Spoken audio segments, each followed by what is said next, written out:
Sporting Wales podcast. Supported by DragonBet. Your go-to for Welsh sports news and views. Hello and welcome to the Sporting Wales podcast with me, Geraint Hardy, sponsored by DragonBet. Sporting Wales is co-founded by Gareth Anscombe and Alice Cuthbert, and you can find our Sporting Wales magazine in various gyms, leisure centres and other places right across Wales and of course online. Thank you so much for listening to this episode. And in the studio this week, we've got former Wales and Lions full-back. It's Mr. Lee Byrne. Lee, welcome to the pod. How you doing, mate? You okay? Good to finally be on you. I know it's taken a while, but yeah, good to be here. You're a busy man, so it's fine. We understand. Obviously retired now. What takes up your time kind of Monday to Friday now? Yeah, so I'm self-employed. Actually, one of the companies I'm waiting for is Dragon Signs down below, mainly in construction. So yeah, it's going well. You know, when I left rugby, I fell into construction. I had a bit of a passion for it, mainly from developing residential myself at an early stage. But yeah, as it slowly progressed, I'm now doing bigger stuff with a lot of companies. So it's going well. Are you one of them, or were you back in the day when you first started, kind of with bits and bobs with houses and stuff? Would you get your hands dirty yourself? Are you any good? Ask my wife that. I can't change a light bulb, but no, not great to be honest with you. But yeah, I will have a go. Yeah, you're speaking to a man who can't put a shelf up, and I'm not even joking. Same. So like, it's fine, it's all good. And Fab Four with the boys, how's that going? Mike not a part of it anymore, is that correct? No, so Mike's left. So it's myself, Shane, and James Hook. Yeah, it's going well. You know, we're something that we wanted to do when we play in rugby. Actually, you know, traveling around the world together, drinking coffee, talking nonsense, and yeah, when lockdown came, we decided to give it a go, and yeah, started roasting our own coffee, and now, well, obviously selling it. So yeah. It's a bit different. Yeah, it's good stuff. I like it. And it's seen everywhere. Have you tried it really? Or? I have. Well, I've tried it once or twice because Shane made me do it actually a while ago. I was down Tenby way and he was like, "You got to have some." So I've had some. But yeah, so I'm glad you're doing well with it. It's a bit of fun for you guys as well. Keeps you together as well, I suppose. Yeah, I'm fed up of seeing them now, to be honest with you. Seeing more than my wife, which is not always good because, yeah, we had our Christmas do that didn't go well. Where did you go for that one then? Swansea. Yeah. Okay, stayed local for that one then. Yeah, good. Some players they miss playing, and some players don't miss it at all. What camp do you fall into? I did at the start. I think the first couple of years was tough. You know, it's a big change. You lose your identity. I suppose you're used to being in that team environment, and now stuff I'm doing now, I'm working on my own as a consultant. So I'm working, you know, for these companies alone. So you know, you go from being around people to you have to adapt really. So yeah, first couple of years was tough, and you know, now it's sort of as time goes on, you know, it's a great healer really. So yeah, it's hard though. Do you miss it more Six Nations time when kind of the talk of Wales is rugby focused? No, I enjoy it more actually, so I can go out and have a beer now. Make the most of it. Yeah, why not? Let's talk about the game yesterday then. Wales versus France. Wasn't the result we wanted. Wales 24, France 45. Lots of French in that stadium as well. But what were your general thoughts on the game, Lee?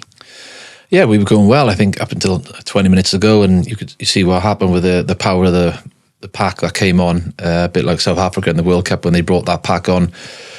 Yeah, 3 of the 4 tries that were scored came from that bench, and we just haven't got the players in that talent pool like that to be doing that, you know. And I think the best teams in the world have got a bench that can come on. Although, you know, Mason Grady came on, he played really well. I thought, you know, hopefully a big start for him next week, I would assume, and Mackenzie Martin played well as well. So, but I think, yeah, just the power blew us away in the end. Although it was a great first half, and you know, like I said, 60 minutes we were in the game. Was it the fact that we didn't do anything wrong as such? Just France was simply too powerful in that last 15 minutes. Yeah, maybe we got a bit excited in the build-up leading up to the game. I think Sean Edwards said, you know, they've only lost one game, drew to Italy as well.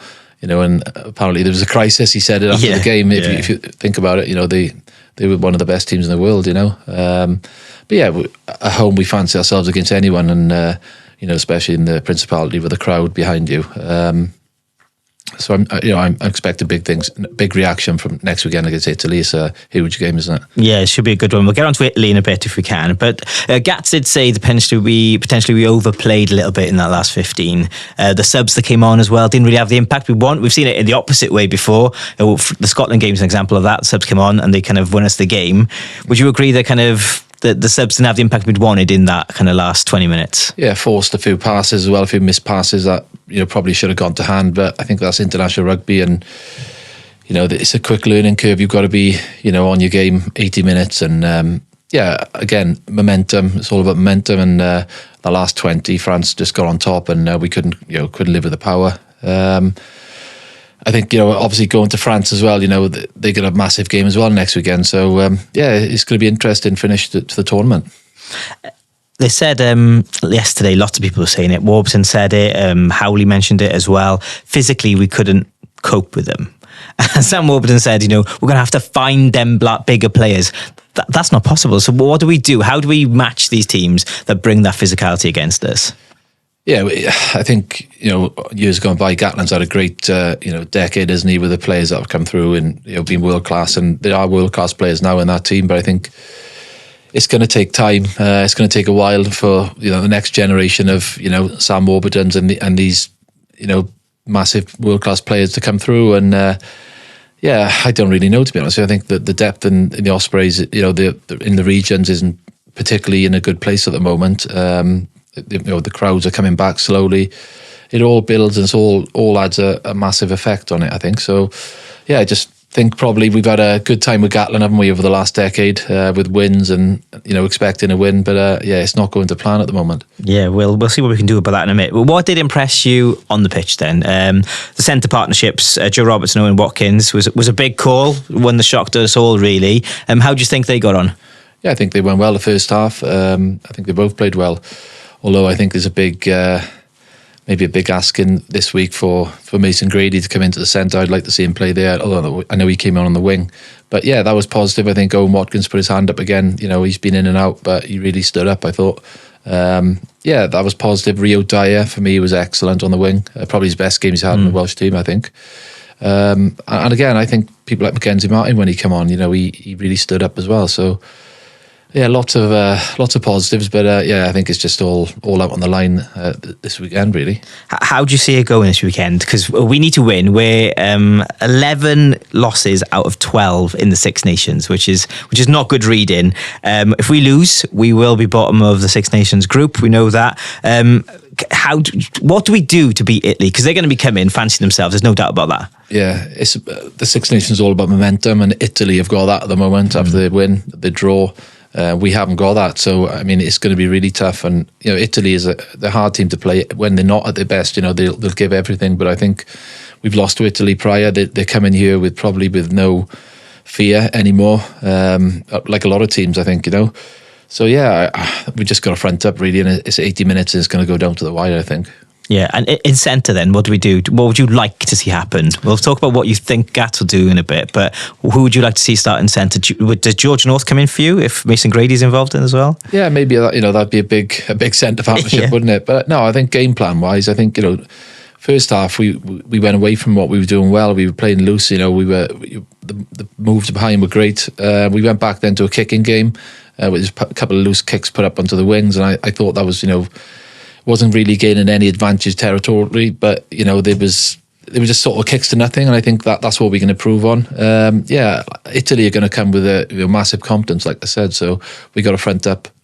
So who do you want to be in the centre? Come on, tell us who you want. I'd like to see Owen Watkins, Mason Grady, I think. Okay. Yeah, for me. Because George played well against Ireland, but is this now the time for Gatland to kind of have a play around? We know what George can offer, and he's going to be there for further year or two. Yeah. So is this the chance to kind of do it against Italy this time round? Maybe. We know he's going to France, so maybe Gats is looking at that as well. Who knows? You never know what the coach is going to put at the bag, really. So yeah, I'd like to see George. He's a world class player, whatever position he plays. Wing, centre. So yeah, we'll have to wait and see. Yeah, and as a former fullback, a quick word on Cameron Winnett then, because he's been really impressive, and he runs so well. He's been defensively sound as well. He's probably been one of Wales' best players, I think. Obviously there's a few errors to the game that, like any rookie to test rugby is gonna happen. But he's really taken it well, and I think he's got a great future, for years to come, really. And another conundrum, which every single guest we've had in here, Lee, right? No one can solve this one, so there's no pressure on it. What do we do? Because Jack Morgan will come back eventually for Gats. We imagine he'll go to 6. So what does he do if Dav Roberts is going to keep playing? If Dav Jenkins is going to keep playing, How does he work that out with back row and his flankers? Because Tommy Reffell's been amazing. He looks like he's got the 7 shirt now. How would you go about it if you were involved? Who would you pick, kind of with Will Rowlands in the mix, Adam Beard obviously as well, and others we haven't mentioned? Yeah, I think Tommy Reffell has been playing amazing. I think he puts his body in positions that God knows how he gets him there, but he does a job. And I think Dav, he went through loads of work yesterday, 25 tackles, I think, off the top of my head. Yeah, 26 out of 26, not a single missed tackle. Incredible, really. He's a real workhorse and someone you've got to have in the team. And I think he'll go back into second row. And Jack Morgan will come back into the back row, but it's great that he has that versatility that he can play, both positions really. So yeah, it's great. And against Italy, do you think, you've mentioned him a few times, Mackenzie Martin? Do you think he'll get a start? I like him. I really thought when he came on, obviously I know there was tired bodies out there, but he really made an impact. And I could see him. I could see him starting, I got to be honest. Yeah. He's a big boy as well. He'll carry the ball, which is something maybe we've been lacking. Passionate, he's got it all really, isn't he? Heart on a sleeve. You can see he'll play for the team. And I think that is something we've been lacking, with obviously Faletau not there at the moment. And he's definitely one for the future. And here's a question for you. 11 in 12, like I said, losses. If Warren Gatland wasn't our coach currently, do you think the Welsh public would be kind of asking for changes in terms of kind of who the coach is, or do you think the buy-in, regardless of who the coach is right now, we know we're in a process that we need to get through with the young players? Yeah, I think after the World Cup, probably we've done better than what everyone expected. It probably gave everyone a bit of hope, but we got to be careful that we're not falling behind the Italys of the world, and everyone seems to be getting better and improving. I know obviously the talent pool isn't there, and the region's probably in a great shape at the moment. But it's how long do you keep saying the young team and they'll get better. They're going to get better. Don't believe me wrong, but are they good enough to be playing international rugby in 5 years after they've been playing all these years? So that's a question. Yes, what is it, do you reckon? Is it another year? This time next year, if things haven't changed, or? I don't know. I'm not, obviously, decision maker there, but Gatland would be just as, don't get me wrong, this is probably, killing him as well, that all these losses, he's not used to it in his whole career, is he? He's always been successful, and so it'll be, I think, like I said, next weekend is going to be huge. Yeah, big game for sure. One thing as well, like, as a fan, I think we all get frustrated because I'm coming at this always from a fan perspective. The 25 cap rule, because if they got rid of that, it takes a sentence, doesn't it? If someone write a sentence, release it out there, it's done, and then there's a pool of players available to Wales that kind of can really help this current crop come forward. Would you be a fan of them kind of scrapping that? Well, I played in France, didn't I? So I mean, at the time, that ruling wasn't in. It came in later on. I went to France and I, arguably became a better player, although it was later on in my career. Mike Phillips, Jamie Roberts, all these players went to France and played with, world-class players week in, week out, in probably the hardest league in the world, the top 14. So the English league is doing well as well, the Gallagher. So definitely for me, it's a no-brainer. South Africa changed their rule, let players go and play wherever they wanted, and won 2 World Cups from it. So it's not a bad rule to change. Yeah. Let's touch on your days in Clermont in France. What did you enjoy most about playing there? The crowd for me was unbelievable. I played against them for the Ospreys, and I remember running out thinking, bloody hell, the only atmosphere I come close to that was at the time Millennium Stadium. I was playing for the Ospreys at the time. We lost the game 40-odd points, and I played pretty well. The year later, Ospreys were sort of they're going elsewhere. People were leaving, and they came knocking the door. And I went there. Or it was Biarritz were interested as well. And I thought, well, it's not the best place to live, Clermont. Arguably is weather probably similar to Wales. But that I remember running out thinking, wow, I'd love to play here, and I'd done that. So it was that atmosphere that kind of made you go in that direction? Yeah, that partly. One of the, driving into training on a Wednesday, and they'd be like tents all camped out, people camping outside to get a ticket for a top 14 game. Wow. Because they only release 1,000 tickets, is 20-odd thousand season tickets sold every year. So they're mad rugby passionate, and we went like 70-odd games unbeaten as well at home which was pretty incredible as well. And the players you play with, like I said, talked about then, making you a better player. So yeah, it was amazing. So before you kind of got the phone call to say they're interested in you, were you kind of looking for options anyway, and were you kind of looking for a change, or did it actually just land on you one day? I always wanted to go away and play. I wasn't sure where it was going to be. Japan, South Africa at the time. I had an offer after the Lions as well. But yeah, I mean, France was, it was amazing experience, and one I won't forget, really. Yeah, fantastic. Speaking of the French, they were very good. What impressed you about them on Saturday? Oh, like I said, we talked about the pack that came on. Last 20 minutes was pretty incredible, but the defence as well. And we know the man who was in charge of that, Sean Edwards. He would be, I think he'd be smiling after that win. But they've lost Dupont. They've lost Intermac as well. So they've lost some key players. But yeah, I think they came here under a lot of pressure as well, and they delivered. So, fair play to them. Yeah. We'll talk about the rest of the weekend of the Six Nations shortly. But quickly, Italy 31, Scotland 29. It was kind of really nice to see Italy win, wasn't it? And how it meant so much to them as well. The passion there was fantastic. Yeah, I know we keep saying that, Italy, it was nice for them to win. But I think, we got to be careful of that. We're going to be probably...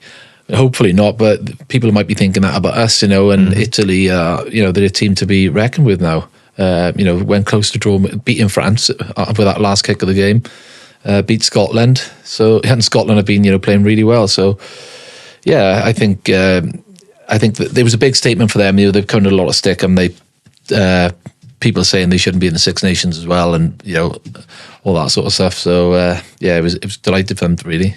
Yeah, and England 23, Ireland 22. I didn't see that coming, to be honest. I thought Ireland would do the business, but for Ireland, what do you think? How did that affect them? Because I think they thought they were on for a Grand Slam. Oh, definitely. The way they're playing at the moment. But England have always got that in them with the players they've got. So I don't think it was a huge shock, really. It was just how they were going to, put that together in their game plan, which they've done really well. But the players they've got, and the players they can choose from is incredible.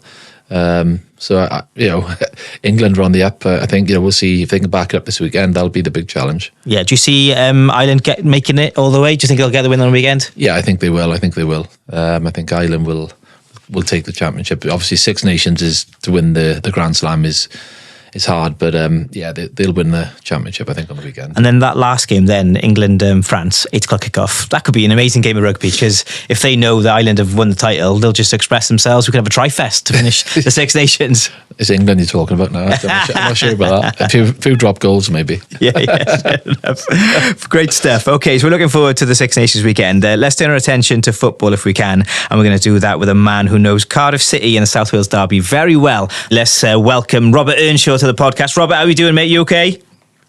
I'm excellent, thank you. Good. Pleasure to be on. It's great to have you on, that's for sure, because it's a big weekend for Swansea City and Cardiff fans. But before we get to that, I think we have to mention Cardiff's win against Ipswich on the weekend as a former Cardiff City player. That was an impressive win. Huge win. And I think the more impressive thing is how they finished it, what it showed. Knowing that, of course, next week is a big game, everybody knows that, but Ipswich have been excellent this year. So good. I think when you look at Ipswich, they've built a team, and a team that's already looking for the Premier League. And that's their title contenders. So that's the manner they were coming up with, or coming up against, and that's who they were facing. And to be fair, Ipswich are very good. In the game, during the game, they showed why they're title contenders. But that never say die attitude, that character shone through for Cardiff. So I thought it was a brilliant win. I thought the way they got the goals as well was excellent, and it just shows what's in there, what's in the locker. Yeah, I think the frustration from Cardiff City fans this season has been that we haven't started games properly. It's been a game of two halves. Then we started some games well and then played awful in the second half. Cardiff City today, Saturday, they were at it from the get-go, and the fans really reacted to that too as well. The atmosphere in the stadium was fantastic. So it shows Cardiff can do it if they apply themselves properly. Yeah, and listen, at the same time, of course, Mr. Bulut coming in this year, everybody was thinking, okay, how is the team going to be? Everything financially with the club is also not being great, with, signing players, who's going to be in, which players, lots of players have come in and gone out as well over the last 6 months. But I think there's potential there. And I think that's what everybody saw from preseason to the start of the season, especially. It's been, of course, with some injuries like Aaron Ramsey, it's been a bit devastating that you haven't had that extra quality like him to contribute. But there is potential there. There is quality there. And they did show it on Saturday. But that's the tough part, especially in the Championship. It's so difficult because you're playing every 3 or 4 days. It's so difficult that you have to be consistent. And the key for this league is consistency, because 46 games, and you are looking at that consistency over that time. That's why the Leeds, the Southamptons, the Leicesters, all of those, they're very, very consistent. They show it. They've got quality. They show it every single week, whoever they're playing up against, away, home. And that's the difference. But what I do like about the Cardiff team is their form right now. They're starting to show that consistency. They've won 4 out of 5. They're doing very, very well. And you've got to grind out those results, and that's what they're doing. Yeah, and speaking of quality as well, Rob, since the transfer window, we maybe didn't get the striker that Cardiff City wanted, but Nat Phillips, he's been like a Rolls Royce to the back. He's been fantastic. Josh Wilson-Esperand looks really good in the left as well. Turnbull midfield. Them players are kind of, now they've bedded in. But is that why the results are kind of turned for Cardiff? Yeah, because the thing that probably a lot of people don't maybe realize sometimes is once you go into a new club and you move in cities and you're moving families, all the personal stuff, but also just moving clubs, you're going into a different environment, different football club. You're trying to learn your teammates, your new teammates, and also trying to learn, how does that gel on the pitch? How do you work together? This is his game coming in, but then how does that complement the next guy? And then how does it complement to the team work ethic? And then what does the manager want? What's the tactics for this certain team that you see, you're trying to learn all those things. So it's very, very difficult. But I think after a few weeks, you start to settle in. And then after that, like you're seeing now, is those players have come in, they're settled, and you're starting to see a more consistent kind of performance. And that consistency comes with, then you start getting results, you start getting some wins. And then all of a sudden, the mood changes, the environment changes, and you that helps you especially when you're new players coming in, but also when you're trying to come in and trying to understand how this team plays.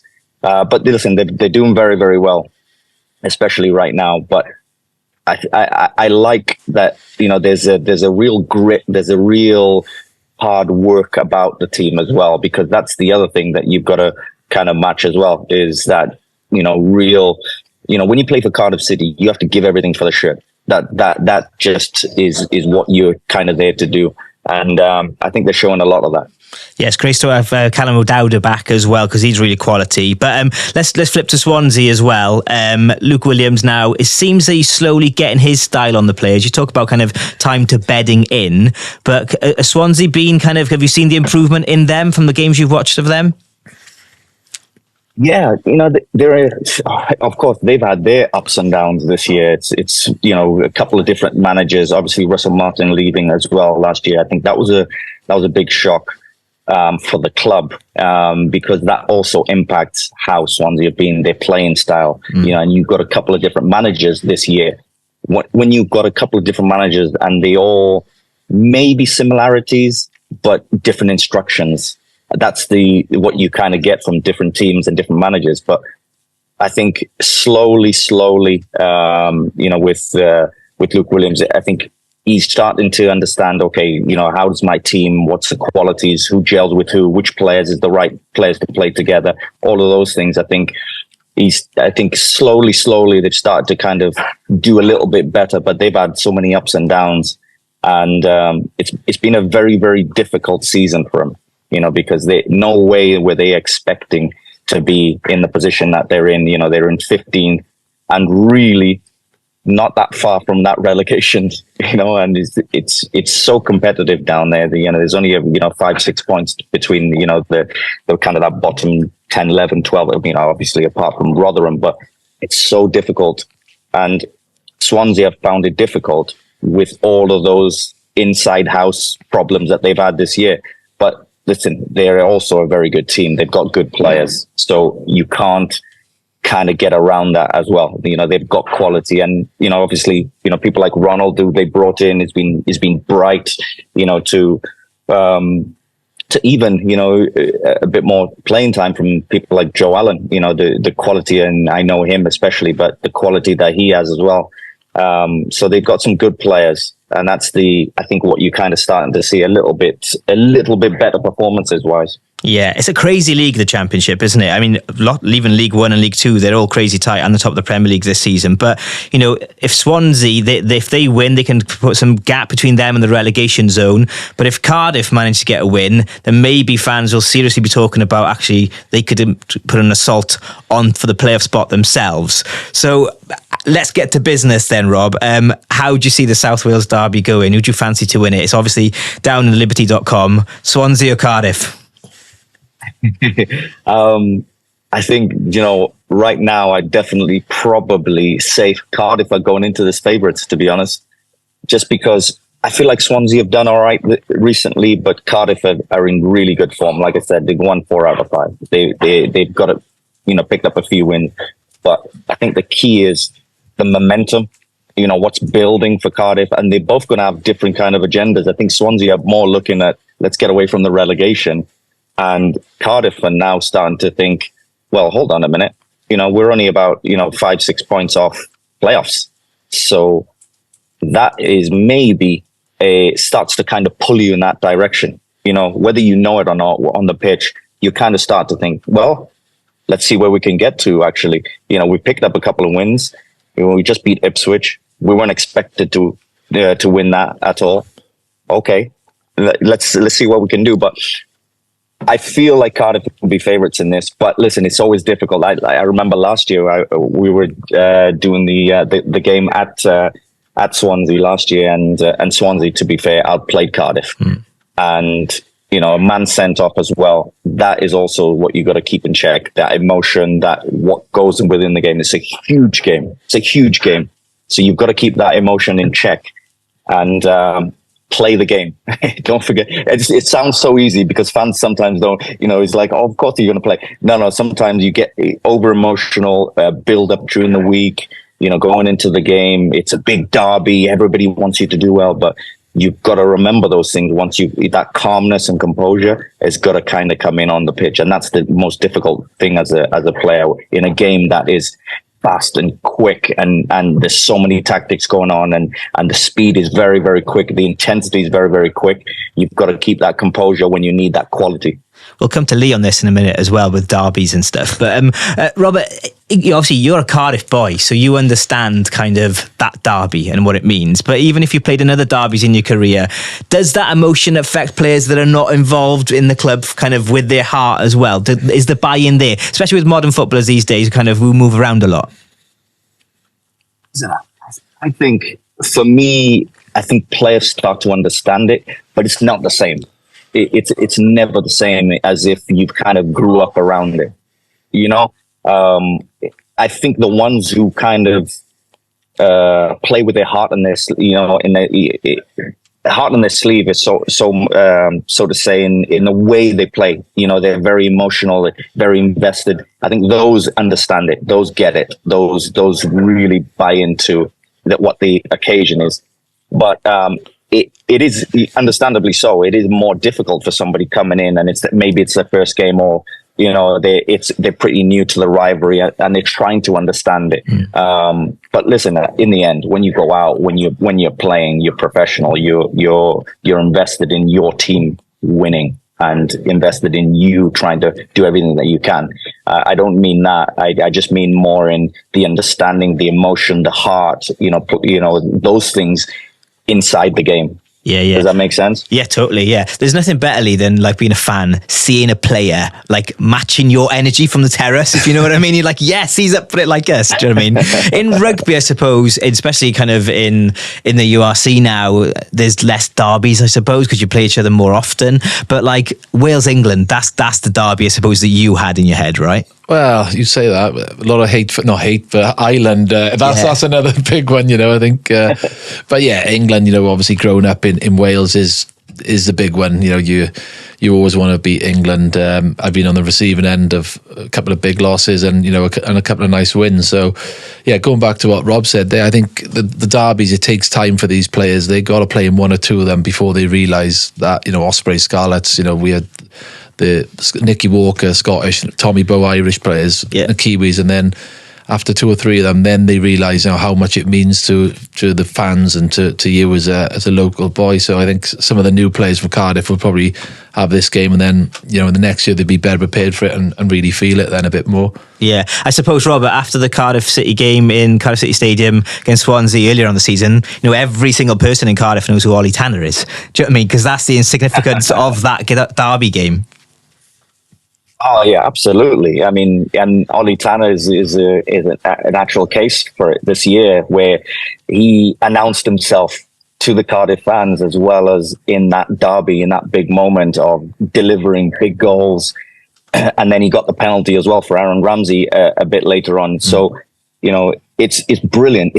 And that's what you love to see. The fans love to see it, of course, but you also love to see it as just within. If you're a Cardiff player and somebody within your team comes in with a big performance like that or big impact on the scoreline, and you go and win, because those are the things that also make those players around that not used to it realize.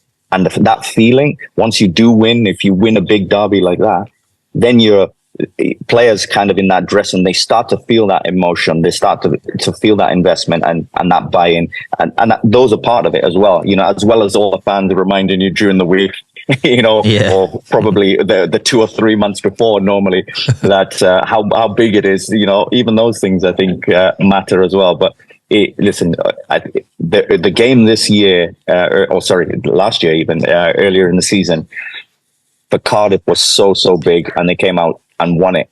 And you want a repeat of that, and because the impact of that also is for Cardiff is then okay, they're even closer to those playoff spots. So it's huge. But like I said, the game, you have to play the game. You cannot get overhyped. We saw Callum Robinson last year in the first 6 minutes get sent off. That was the emotion. Do you know what I mean? Because in a split second you think, oh, what have I done? But you get a red card, impacts the game. Or it's a lunge in the box and you're overhyped. It's a lunge in the box penalty, something like that. Does that make sense? Those are the little moments of over emotion and handling those occasions that you have to handle, and then obviously play the game. Yeah, I think he's hit the nail on the head there, Lee, Robert, because I think all Swansea fans will want to beat Cardiff, not just to beat Cardiff, but to stop them going for playoffs. And then all the Cardiff fans will want to beat Swansea, not just because to beat them, but they want to push them further towards relegation. Yeah, so sometimes, honestly, I feel that it's more important to the fans, and obviously it's important to the players, but as players, we just want to get on there, get the job done.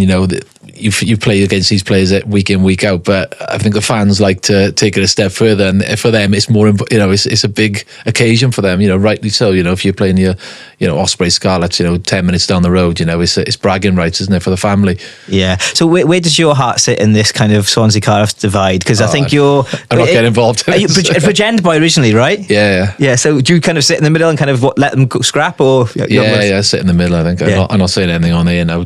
I'm sitting on the fence on this one. But your football team, a Premier League team, who's your Premier League team? Newcastle fan, yeah. Newcastle. So why Newcastle? So my dad's a Geordie, got a lot of family still up there, so I know they're doing well again. I'll support them. Get involved in the Champions League. Why not? To finish then, Robert, before we let you go, Errol Bullitt, I think before the Stoke game, people were starting to call for his head.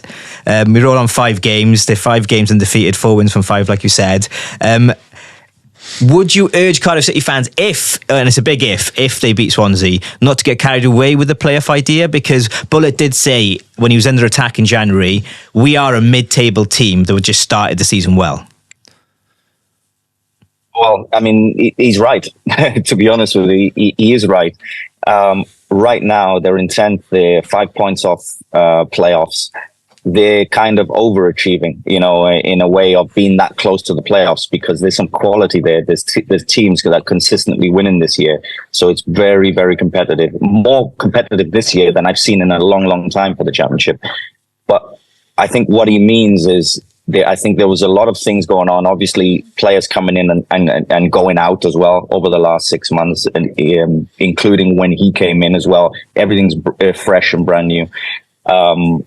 I would say Cardiff City needs to have some serious conversations on what the direction is and who the manager is, even over the next few months, to really start to go into one direction, if you know what I mean. Because there's had a lot of managers, very public, a lot of managers over the last couple of years, a lot of players coming in and going out over the last couple of years. But they are, starting this year, they were a mid-table team based on what your performance was last year. But right now, there's starting to, hold on a minute, there is a playoff. There is a possible playoff. And the fans will dream, of course, understandably so. Totally understand it. But it's a long way away right now. I think in about 3 or 4 games, and especially after this weekend against Swansea, I think that's when you kind of need to look at it. But right now, it's unlikely that Cardiff will be in the playoffs, but they're only a couple of wins away from it as well. So really, really, they're capable of it.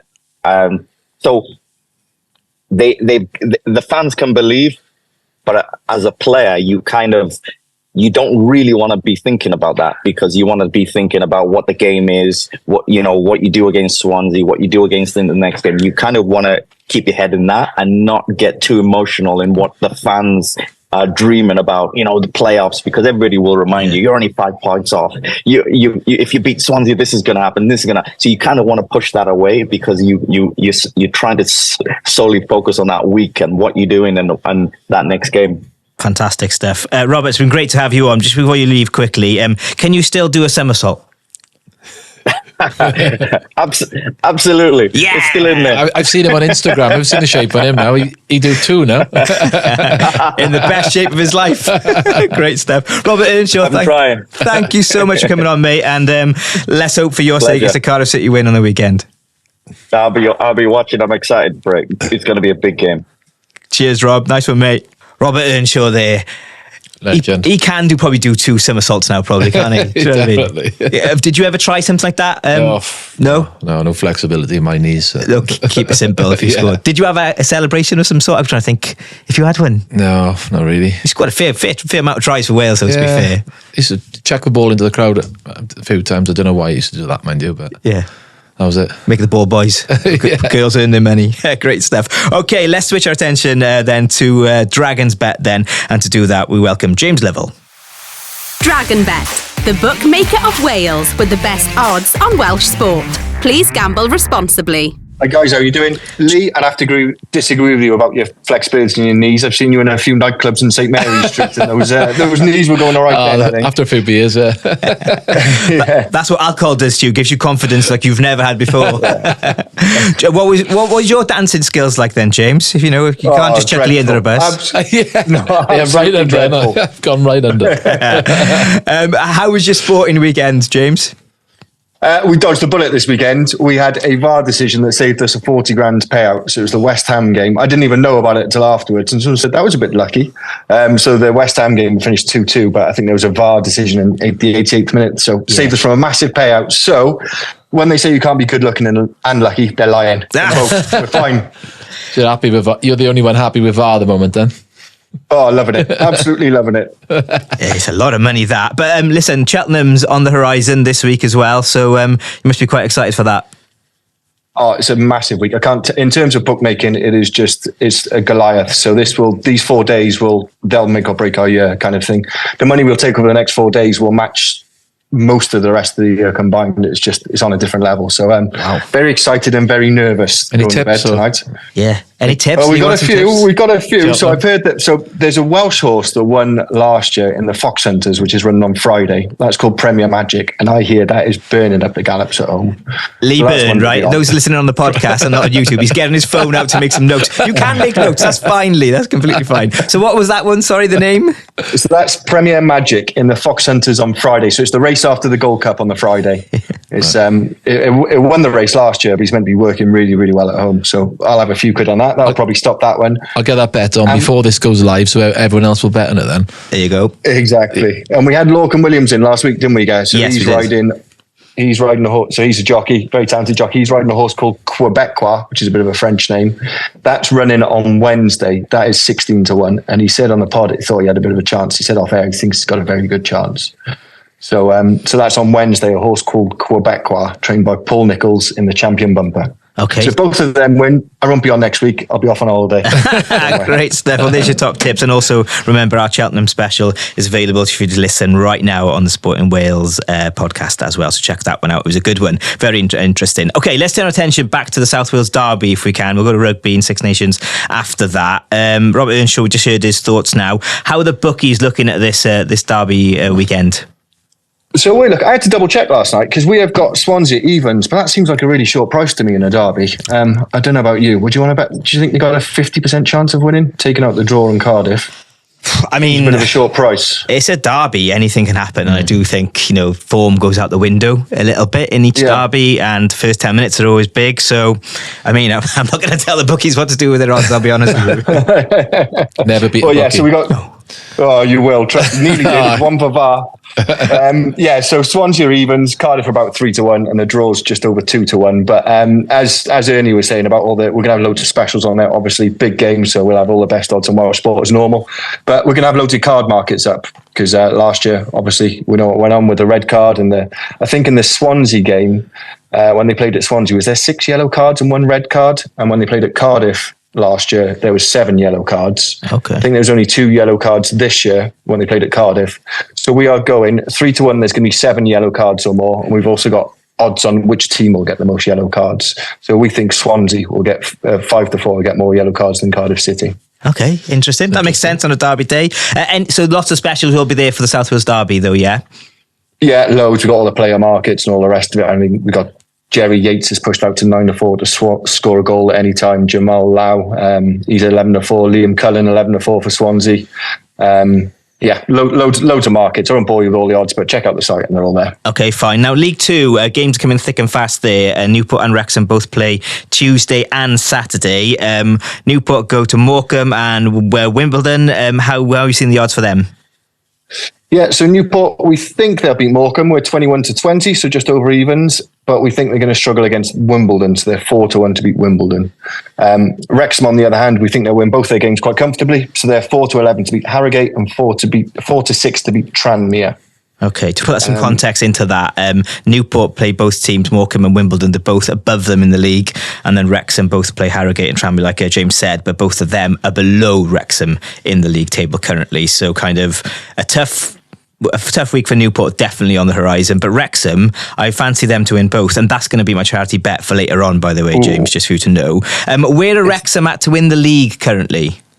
So they are 9-2 to win the league. So they keep kind of fluttering out 9-2 into 11-4, but 9-2 to win the league. And we've got Newport 25-1 to be in the top 7. I know Ernie was talking about Cardiff earlier, about being a mid-table team and perhaps they're overperforming. We kind of agree with him. So to be in the playoffs, we have got Cardiff at, what were they, 28-1 to finish in the top 6. Do you know what? I think that's good odds. It is good odds, yeah. But I think you need to put that bet on like now before the South Wales Derby, because I think if Cardiff beat Swansea, you're going to slash them odds big style. Yeah, definitely. They'll come down massively if they beat Swansea, and obviously if they lose, they'll drift. But if you're going to get it while it's hot. Okay, I don't actually wish this at all upon Swansea City, but are there odds there for relegation for Swansea? No, we've got them on site. I don't know what they are off the top of my head, but it's still a big price to be relegated. I don't think they're going to get relegated. No, hopefully not. Okay, Six Nations then. It's a big one. We mentioned it with Lee earlier. Wales versus Italy. Wales need to win, but how are you seeing it? Yeah, we think Wales will win. So they're 2-7. Put up the odds on Twitter and everyone thinks we got it wrong. They think Italy should be favourites. But no, we think Wales are going to win. And we're also going to push out the handicap. So we're going to give Italy a 10-point start in the handicap. I think Wales, 10. It's a fair point. Woo! So wow. I know Bet3. That's a lot. Bet365 opened with 10 yesterday and moved it to 7.5. They've had some money for it. But we're going to stick by our guns. Wow. Italy plus 10. Oh, I I think temptedly in here, am I? 3 points, I think, for Wales. Yeah. Yeah, I think it'd be close. I mean, so many of the games have been so close in the Six Nations, 10 points. But wow. yeah, that's a lot. I'll have a look at your site. Beyond that later now. There you go. Good. There you go. Do you know what, Lee, James, someone did stop me in the week and kind of said to me, what are the handicaps? Can you explain that to people who don't bet often? What is the handicap? So a handicap is just, I suppose, is the opposite of golf, where you have a handicap and you take the points off. On this, you add the points on. So when we say Italy plus 10 points, if it was 0-0, we'd have Italy winning by 10 points. 10-0. 10-0. So yeah, so the handicap is kind of what we do is what we think the game will finish. So last week we had the France game, Wales-France game was 6 points. So we expected there to be 6 points difference. So you either, if you bet Wales plus 6, you add 6 onto their score, or if you bet France minus 6, you take 6 off theirs. It's the way to make the games a bit more competitive. Do you have Ireland in England? We did have Ireland in England. Obviously, Ireland were favourites. I can't remember. I think Ireland were about 15 points. Yeah. 12, 15 points, somewhere around there. So I only said that because I was on